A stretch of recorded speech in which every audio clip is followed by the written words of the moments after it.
आप सभी का स्वागत है आपका अपना चैनल स्टडी करियर में। आज सवाल देखेंगे हम क्लास 10th में पूछे गए हैं सब्जेक्टिव क्वेश्चन। ऐसे क्वेश्चन आपको बोर्ड एग्जाम में ज़रूर पूछे जाते हैं।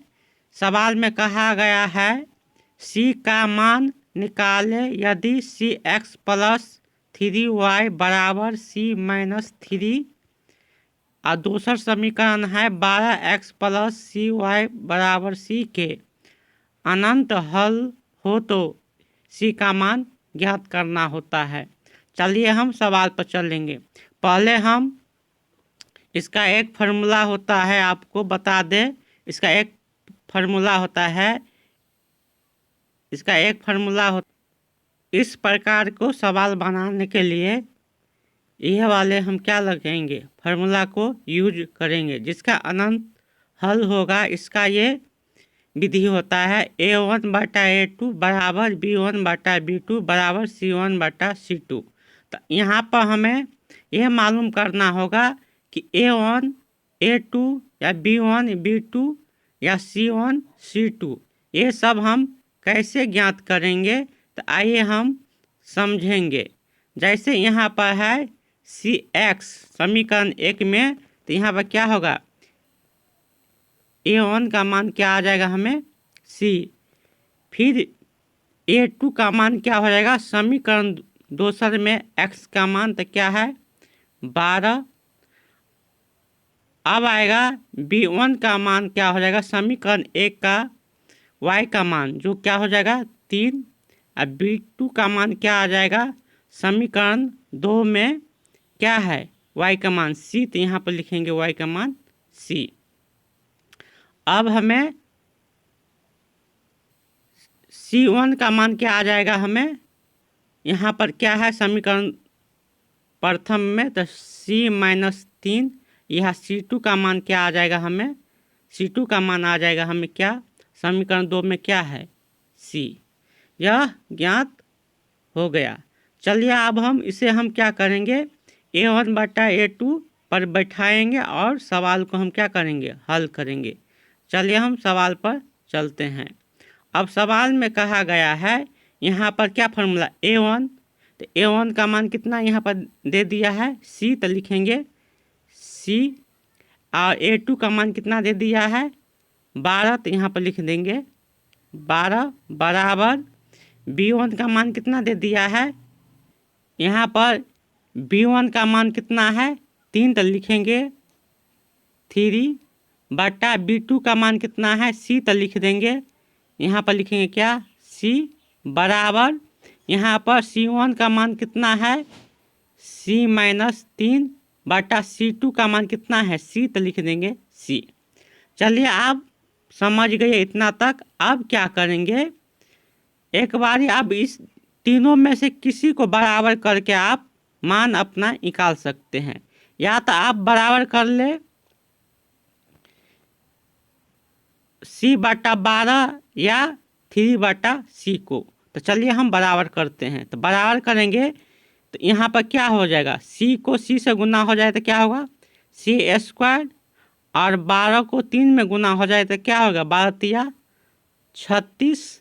अब क्या करेंगे हम, अब c पर स्क्वायर है तो बराबर के इस साइड ले जाएंगे तो क्या होगा रूट चढ़ जाएगा, तो क्या होगा c बराबर रूट अंडर क्या लिखेंगे 36। यहाँ पर अपना मन से माइनस और प्लस दे देंगे।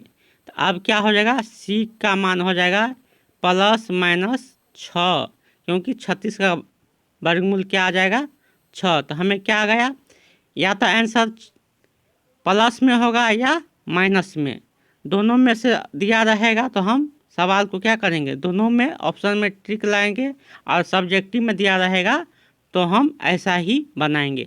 चलिए सवाल नंबर यहाँ पर क्या हो गया, हमें c का मान माइनस में 6 या प्लस में 6 आएगा। चलिए इसका एक विधि और हम इसका जांच कर लेंगे। अब हम इसका बराबर कर लेंगे किसको, अब इसे बराबर करेंगे 3/c, यहाँ पर c माइनस 3/c को आपस में बराबर करेंगे, इसका मान क्या आ जाएगा। तो यहाँ पर हम आपको डायरेक्ट लिख लेते हैं कि c का मान कितना आ गया हमें प्लस 6, क्योंकि इसको आपको हम दूसरा को तुलना करके बराबर करके हम फिर सी का मान कितना आएगा 6 ही आएगा वो दिखा रहे हैं। चलिए हम इसको साफ कर दिए। अब हमको बराबर किसको करना है, अब बराबर हमको करना है 3 बटा कितना, अब बराबर हमें करना है 3 बटा सी, और सी माइनस 3 बटा सी को हम आपस में बराबर करेंगे तो क्या हो जाएगा, तो हम ऐसे करके करेंगे 3 बटा सी बराबर सी माइनस 3 बटा सी। अब सी से सी क्या होगा, बराबर में है, समान तो कट गया, तो हमें क्या बच गया 3 बराबर सी माइनस 3। अब क्या करेंगे हम, अब हम क्या करेंगे -3 को बराबर की इस साइड लाएंगे तो क्या हो जाएगा प्लस, तो लिखेंगे 3 प्लस 3 बराबर सी। इसी प्रकार से हमें सी का मान कितना आ जाएगा, इसी प्रकार से हमें सी का मान आ जाएगा, हमें कितना 3 को जोड़ेंगे कितना आ जाएगा 6, प्लस कितना आ गया 6।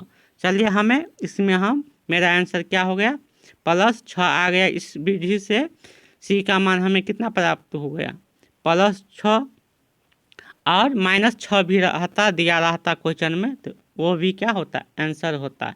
तो यहाँ पर हम 6 मेरा सी का मान हमें कितना प्राप्त हो गया 6 प्राप्त हो गया, अर्थात प्लस 6 ही में रखेंगे, माइनस में सवाल को नहीं रखेंगे। चलिए हम आपको समझा दिए कि सी का मान आप कैसे रखें। अगर आपको इस तरीका से सवाल दिया रहेगा या सी का जगह आपको एक्स दे दे या जेड दे दे या एन दे दे एम दे, कुछ भी दिया रहेगा, आप इस विधि को उपयोग करके आप सवाल को बना सकते हैं। बशर्ते आपको सभी फार्मूला आपस में आपको क्या रहना चाहिए, याद रहना होना चाहिए। जैसे इसमें है A1 बटा A2 बराबर B1 बटा B2 बराबर C1 बटा C2, इसका अनंत हल होगा, कहने का मतलब अनगणित हल होगा। अगर इसी में बराबर आपस में क्या रहता काटा रहता इसका A1 बटा A2 बराबर नहीं है B1 बटा B2 का, बराबर नहीं है C1 बटा C2 का, तो इसका हल क्या होता है, इसका हल होगा आपको इसमें से केवल एक हल होगा, इसका क्या होगा केवल एक हल होगा। अगर इसी में क्या रहता है ये नहीं काटा रहता, सिर्फ यहाँ पर भी कटा रहता है, एक ही जगह कटा रहता, तो इसका हल क्या होता है, इसका हल कोई हल नहीं होता है। जब A1 बटा A2 बराबर है B1 बटा B2 का, बराबर नहीं है C1 बटा C2 का, तो इसका कोई हल नहीं होता है। चलिए आपको ये वीडियो ज़रूर अच्छा लगा होगा, इसलिए आप वीडियो को लाइक कमेंट और चैनल पर नहीं है तो चैनल को सब्सक्राइब जरूर करें। आप सभी को मेरी तरफ से धन्यवाद।